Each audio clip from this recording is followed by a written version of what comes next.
Hello and welcome all of you. हम लोग state dental exam के लिए वेरियस सब्जेक्ट्स के वेरियस टॉपिक जो कमीशन ने दिया है उसको लेक्चर्स एंड एमसीक्यू के थ्रू कवर कर रहे हैं। शुरू हमने अब पेरोडोंटोलॉजी किए हैं जिसमें हमारा एग्रेसिव पेरोडोंटाइटिस फिनिश हो चुका है और आज हम लोग नेक्रोटाइजिंग पेरोडोंटल डिजीज स्टार्ट करने वाले हैं। नेक्रोटाइजिंग पेरोडोंटल डिजीज है ना, नेक्रोटाइजिंग पेरोडोंटल डिजीज एक ब्रॉड कैटेगरी है, ब्रॉड टर्म है जिसके अंदर में necrotising ulcerative periodontitis and necrotising ulcerative gingivitis आता है।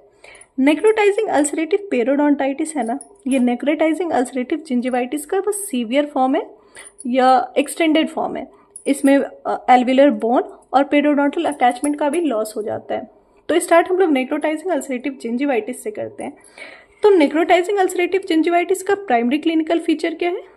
इसका प्राइमरी क्लिनिकल फीचर है tissue necrosis.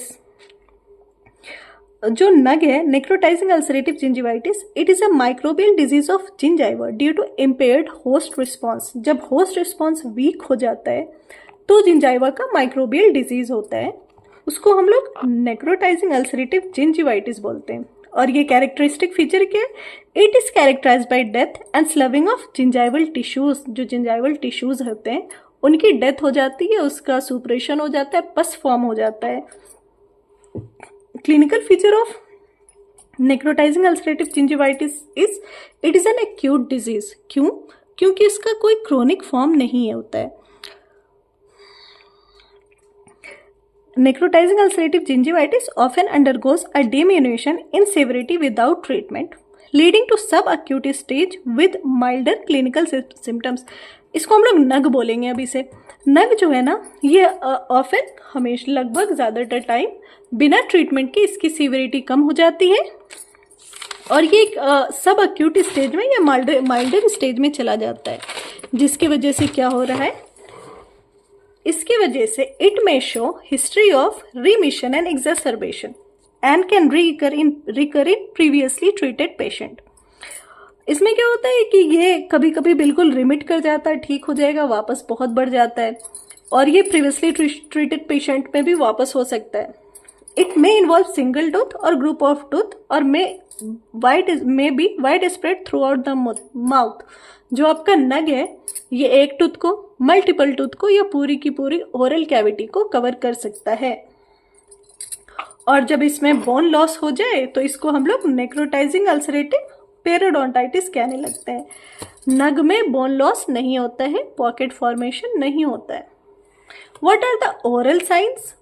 Oral science of NUG is, ये ओरल कैविटी में punched out crater like depression at the crest of interdental papilla. तो कैसा लीजन होता है ये? Punched out crater like depression होता है क्रेस्ट ऑफ इंटरडेंटल पैपिला पे, जो कि मार्जिनल जिंजाइवा तक एक्सटेंड कर सकता है।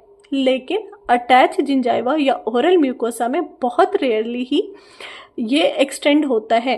कहाँ नहीं होता है? मोस्ट कॉमनली जो है अटैच जिंजाइवा में एक्सटेंड नहीं करता है, इंटरडेंटल पैपिला को कवर करता है, उसके बाद मार्जिनल जिंजाइवा को।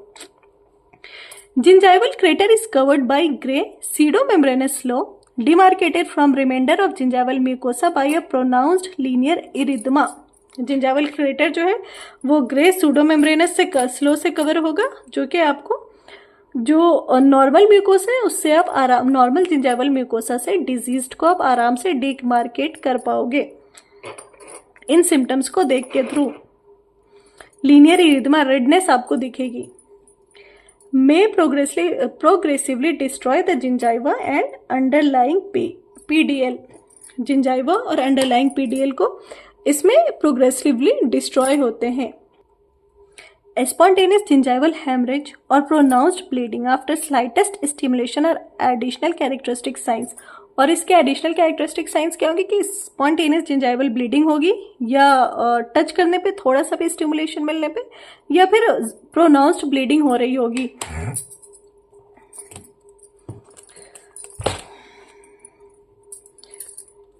क्या होता है कि जो नग है इसमें पीडीएल में पॉकेट का फॉर्मेशन नहीं होता है।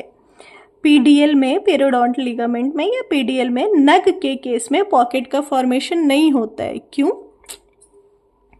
क्योंकि जो नेक्रोटिक चेंजेस आ रहे हैं ना, वो इन्वॉल्व करेंगे जंक्शनल एपिथेलियम को। वो किसको इन्वॉल्व करेंगे? वो इन्वॉल्व करेंगे जंक्शनल एपिथेलियम को। मतलब जंक्शनल एपिथेलियम जो है, जंक्शनल एपिथेलियम वो डिस्ट्रॉय हो जाएगा, जबकि पॉकेट फॉर्मेशन के लिए जंक्शनल एपिथेलियम का होना जरूरी है। इसलिए नग के केस में पॉकेट फॉर्मेशन नहीं दिखता है। इसके ओरल सिम्टम्स क्या होंगे? इसके साथ साथ जो पेशेंट है वो ब्रीदिंग में फीटिड ओडोर होगा, लिम्प एडिनोपैथी होगा, स्लाइट टेम्परेचर राइज होगा उन पेशेंट्स में, और सैलाइवेशन बहुत ज्यादा होगी। सिम्टम्स में क्या? Lesions are extremely sensitive to touch, जरा सा भी टच पे एक्सट्रीमली पेनफुल होंगे, ब्लीडिंग होगी। Complain of constant radiating, complain क्या हो रही है? Constant radiating gnawing pain that is intensified by eating spicy और hot foods and chewing। Constant radiating gnawing pain feel होगा पेशेंट को, जो कि और बढ़ जाएगा जब आप कुछ स्पाइसी या गर्म चीज खा रहे हो। और टेस्ट कैसा होता है पेशेंट के ओरल कैविटी में? पेशेंट को एक मेटालिक फाउल टेस्ट का एहसास होता है, and excessive amount of pasty saliva, mouth में excessive amount of pasty saliva और मेटालिक फाउल टेस्ट पेशेंट को फील होता है। काउजेटिव माइक्रो ऑर्गेनिज्म, या इस कंडीशन में जब इलेक्ट्रॉन माइक्रोस्कोपी होगी तो क्या दिखेगा? माइक्रो ऑर्गेनिज्म कौन सा दिखेगा? Predominantly स्पाइरोकीट्स and fusiform bacilli.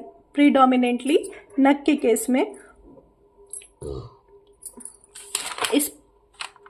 Spirochaete and fusiform bacilli दिखेंगे, और इसे हम लोग फ्यूजोस्पाइरोकीट्स इन्फेक्शन भी कह सकते हैं। जो नग है वो चिल्ड्रंस में कॉमन नहीं होता है, अनकॉमन होता है। इसकी ट्रीटमेंट में क्या है? एंटीबायोटिक थेरेपी में relieve the symptom, that is metronidazole. Metronidazole में रिलाइव द सिम्टम। और इसके साथ साथ जो नेक्रोटाइजिंग अल्सरेटिव जिंजिवाइटिस का केस है, जो नग का केस है ना, it is associated with physical and emotional stress, decreased resistance to infection, that is role of impaired host response. क्या होता है कि जब कोई पेशेंट फिजिकली या फिर इमोशनली स्ट्रेस के अंदर होता है तो उनमें नग होने के चांसेस ज़्यादा होते हैं, या फिर जिन पेशेंट्स में नग होता है जब उनकी काउंसलिंग की जाए या उनसे पूछा जाए तो वो मोस्ट ऑफ द केसेस में फिजिकल या इमोशनल स्ट्रेस में होते हैं। And decreased resistance to infection, ऐसे पेशेंट्स जिनमें इन्फेक्शन की रेजिस्टेंस कम होती है। This one is important, it is associated with immunosuppression. Predisposing factor क्या है नग का? इम्यूनोसप्रेशन। जब इम्यूनोसप्रेस होगा, जब इम्यूनिटी सप्रेस होगी किसी पेशेंट की, तो नग होने के चांसेस बहुत बढ़ जाते हैं। Nug may be presenting symptoms for patient with immunosuppression related to HIV infection and AIDS. Necrotizing ulcerative gingivitis उन पेशेंट्स में देखने को मिलता है जिनमें इम्यूनिटी कम हो है, सप्रेस हो चुकी है, जैसे कि HIV इन्फेक्शन के केस में या एड्स के केस में। वेरियस स्टडीज, वेरियस रिसर्चेज इसमें शो हुआ है कि जिन पेशेंट्स के ओरल कैविटी में नग दिख रहा है ना, उनका अगर टेस्ट वगैरह हो तो बहुत ज़्यादा चांस है कि either they are AIDS infected और HIV इन्फेक्टेड। अब ये बहुत सारे केसेस में देखने को मिला है कि पेशेंट जो हैं, जिन पेशेंट्स में नग दिख रहा है वो किस डिजीज से इन्फेक्टेड हो सकते हैं, आइदर HIV से या एड्स से।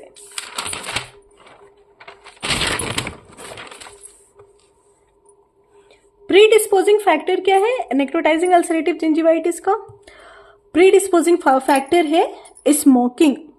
स्मोकिंग एक इंपॉर्टेंट प्री डिस्पोजिंग फैक्टर है। उसके साथ साथ प्री एग्जिस्टिंग जिंजिवाइटिस, अगर किसी पेशेंट को पहले से जिंजिवाइटिस है तो नेक होने के चांसेस हैं, या फिर पेशेंट स्मोकिंग करता है तो। Psychological factors appear to be important in the aetiology of NUG. कोई स्ट्रेसफुल सिचुएशन है, कुछ साइकोलॉजिकल प्रॉब्लम है, तो उस केस में नग होने के चांसेस, नग आने के अपीयर होने के चांसेस बढ़ जाते हैं। Lesions of nug are confined to gingiva without the loss of PDL attachment and alveolar bone, features that distinguish it from nub. तो necrotising ulcerative periodontitis and necrotising ulcerative gingivitis, इन दोनों में differentiate कैसे करोगे आप? तो नेक्रोटाइजिंग अल्सरेटिव जिंजिवाइटिस में loss नहीं होता है पेरियोडोंटल अटैचमेंट का एंड एल्व्यूलर बोन का। पेरियोडोंटल अटैचमेंट का और एल्व्यूलर बोन का लॉस नहीं होता है। तो हम लोग नेक्रोटाइजिंग अल्सरेटिव जिंजिवाइटिस को जल्दी से एक शॉर्ट में रिकैप करें तो इसकी इटियोलॉजी क्या है? स्पायरोकीटल माइक्रो ऑर्गेनिज्म, स्पायरोकीटल इन्फेक्शन है ये। और इसके साथ साथ क्या होता है, होस्ट इम्यून रिस्पॉन्स जो है ना वो लो हो जाता है। जो इंटरेक्शन है बैक्टीरिया और होस्ट का, तो बैक्टीरिया हावी हो जाता है और होस्ट जो है उसको फाइट बैक नहीं कर पाते हैं। ये एक नेक्रोटाइजिंग कंडीशन है इंटरडेंटल पैपिला और मार्जिनल, उसके बाद मार्जिनल जिंजाइवा की, जिसमें punched out crater like lesion show होते हैं, सूडो मेम्ब्रेन का दिखते हैं और सुपरेशन होता है इसमें, सूडो मेम्ब्रेन दिखते हैं और स्लविंग होती है इसमें। और ये जो सूडो मेम्ब्रेन है ना, ये एकदम ऐसे जैसे कोई पील होता है, कोई छिलका होता है ना, वैसे पील ऑफ होता है, निकलता है ये, और बिल्कुल से ऐसे डिजीज्ड रॉस एरिया दिखने लगते हैं। चिल्ड्रन में ये कॉमन नहीं होता है। इसका कोई डिफिनेटिव ड्यूरेशन नहीं है, ये पीरियड ऑफ एग्जासर्बेशन एंड रिमिशन जा सकता है, हो सकता है, या फिर इसकी सीवियरिटी अपने आप बिना ट्रीटमेंट के कम हो सकती है। कॉन्टेजियस नहीं होता है, ये पटेगा नहीं, और ये अक्यूट होता है फॉर्म में ना, अक्यूट होता है, पेनफुल होता है, और इसमें नेक्रोटिक लीजन्स होते हैं जो दोनों जेंडर को सेम अफेक्ट करते हैं। माउथ में पेशेंट के फीटिड ओडोर होगा। थोड़ा और देखा जाए तो इसमें जनरलाइज सिम्टम होगा, वो क्या होगा, लोकलाइज्ड लिम्फ एडिनोपैथी होगी, टेम्परेचर थोड़ा राइज होगा, ये सब होगा आपके नग में। Now coming to NUP, necrotizing ulcerative periodontitis.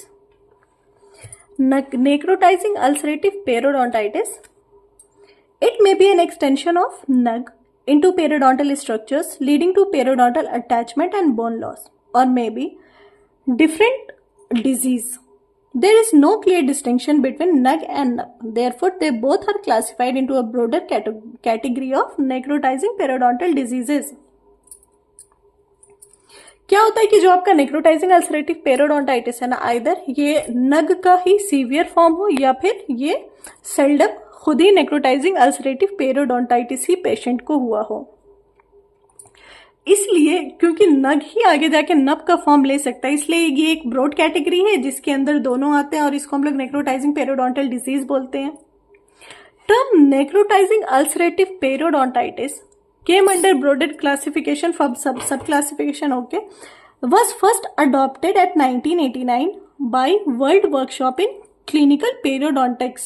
नब जो है उसको पहली बार अडॉप्ट किया गया था 1989 में by World Workshop in Clinical Periodontics, और 1999 में इन दोनों की क्लासिफिकेशन को मिला दिया गया था। तो आपका नेक्रोटाइजिंग अल्सरेटिव पेरियोडोंटाइटिस है ना, इसकी डिफिनेशन ये होती है कि necrosis and ulceration of coronal portion of interdental papilla and gingival margin with a painful bright red marginal gingiva that bleeds easily. क्या होता है कि जो नेक्रोसिस होती है of coronal portion of the interdental papilla, necrosis and ulceration होगा interdental papilla के coronal portion का, उसके साथ साथ एक painful bright red marginal gingiva होगा जो कि इजीली ब्लीड करेगा। तो नब और नग के बीच का जो डिस्टिंग्विशिंग फीचर होगा ना, वो होगा destructive progression of the disease that includes periodontal attachment and bone loss. जो मैं बार बार कह रही हूँ कि पेरियोडोंटल अटैचमेंट और बोन लॉस होता है नब के केस में। उसके साथ साथ क्या होता है, deep interdental osseous crater, deep interdental osseous crater देखने को मिलते हैं नप के केस में, नेक्रोटाइजिंग अल्सरेटिव पेरियोडोंटाइटिस के केस में। नप के केस में पेरियोडोंटल पॉकेट का फॉर्मेशन नहीं होता है, क्योंकि जब जंक्शनल एपिथेलियम का नेक्रोसिस हो रहा है ना, या तो नग के केस में या एनयूपी के केस में, एक अल्सर का फॉर्मेशन होता है जो कि एपिथेलियल माइग्रेशन को रोकता है, जिसकी वजह से पॉकेट का फॉर्मेशन नहीं होता है।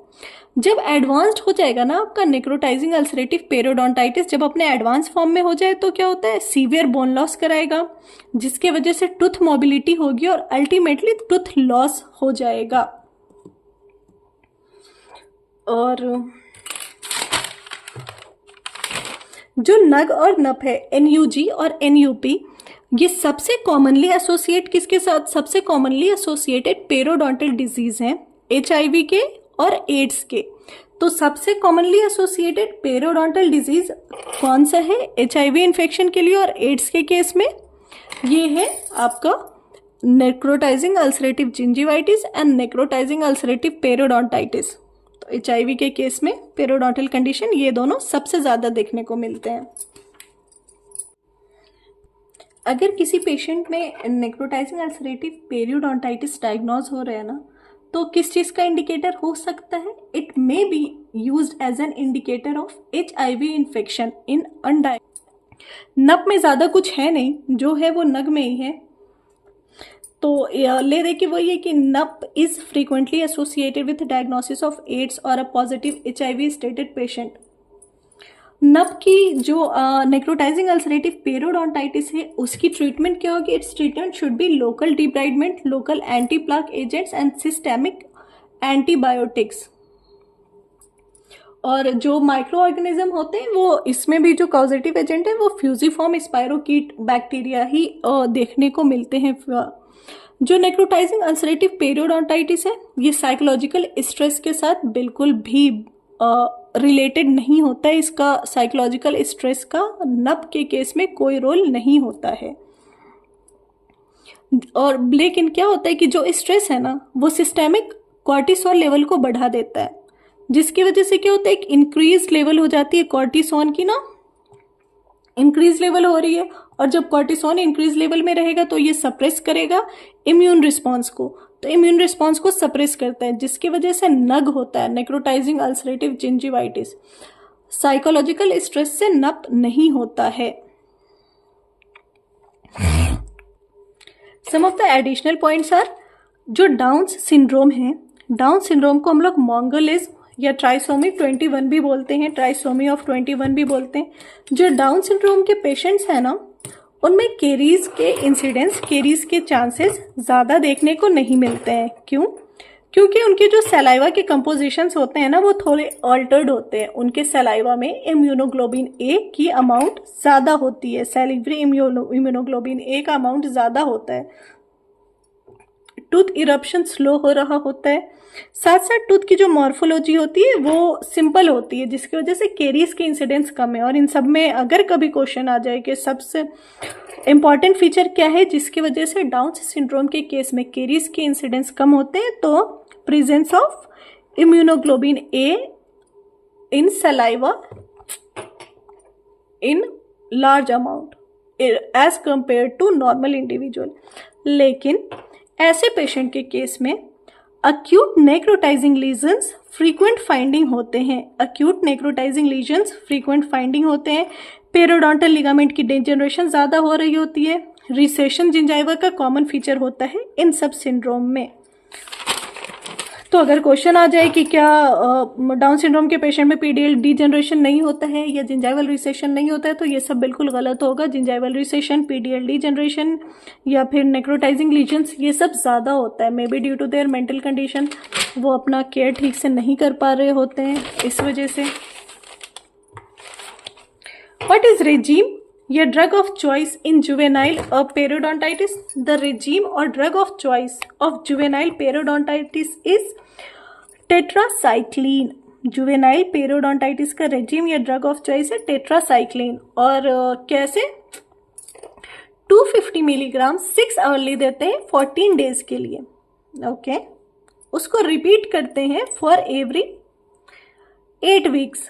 इसको रिपीट करते हैं हर दूसरे महीने पे अप टू 18 मंथ्स, 1.5 साल तक अगर कोई और ड्रग देना हो हमें तो ऑगमेंटिन का यूज करते हैं हम, that is amoxicillin 250 gram and clavulin potassium in 125 gram is another drug usually preferred in juvenile periodontitis. ठीक है, टेट्रासाइक्लिन एंड ऑगमेंटिन का कंपोजिशन क्या होगा? Amoxicillin 250 milligram and clavulin potassium 125 milligram. Next is Papillon Lefevre. Next is Papillon-Lefèvre syndrome. Papillon-Lefèvre syndrome is characterized by hyperkeratosis of hands and feet together with severe destruction of periodontal tissues in primary and permanent teeth and calcification of dura.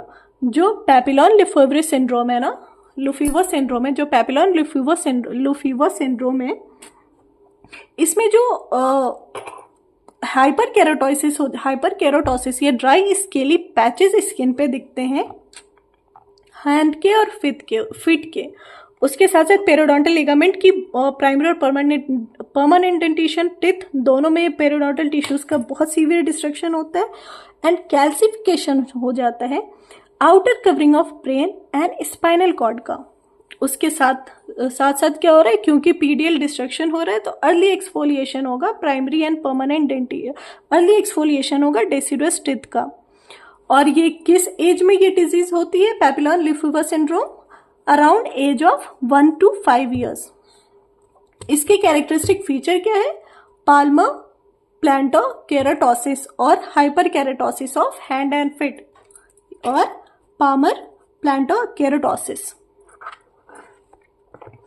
Oral hairy leukoplakia occurs in patient with HIV. Lateral border of tongue bilaterally होता है इसमें. Periodontal disease common finding in examination of mouth. तो HIV के patient का अगर mouth examination होगा तो उसकी कॉमन फाइंडिंग क्या मिलेगी? पेरियोडोंटल डिजीजेस होंगे. ओरल हेयरी ल्यूकोप्लाकिया देखने को मिलेगा लेटरल बॉर्डर पे टंग के bilaterally.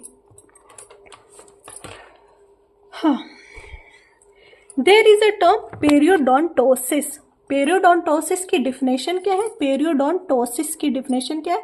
Degeneration of periodontal tissues without inflammation. क्या हो रहा था जब पेरियोडोंटाइटिस का नाम आया ना, इससे पहले बहुत सारे टर्म आ रहे थे ये डिसाइड करने के लिए कि इस डिजीज का नाम हमें क्या रखना है. तो उसमें नाम आया डीप सीमेंटोपैथी कि किसी ने बताया, किसी ने कहा पेरियोडोंटोसिस रखते हैं. ऐसे अलग अलग नाम आते आते पेरियोडोंटोसिस नाम आया, जिसको डिफाइन किया गया कैरेंजा में degeneration of pedial tissues without inflammation या फिर degenerative non inflammatory disease is periodontosis. Degenerative non inflammatory disease. Periodontal diseases are associated with neutrophil disorders. और पेरियोडोंटल डिजीजेज जो कि न्यूट्रोफिल डिसऑर्डर से एसोसिएटेड है वो कौन से हैं? वो है एनग, acute necrotizing ulcerative gingivitis, localized gingivitis, juvenile periodontitis, rapidly progressive periodontitis, and various forms of aggressive periodontitis. That's it for necrotizing periodontal disease. Next lecture हमारा होगा जिंजाइवल enlargement पे, और उसके साथ साथ उसका MCQ भी हम लोग बुलेट पॉइंट फॉर्म में देख लेंगे या फिर शॉर्ट फॉर्म में देख लेंगे. यहीं पे हम लोग अपना समअप करते हैं नेक्रोटाइजिंग पेरियोडोंटल डिजीज को. Thank you.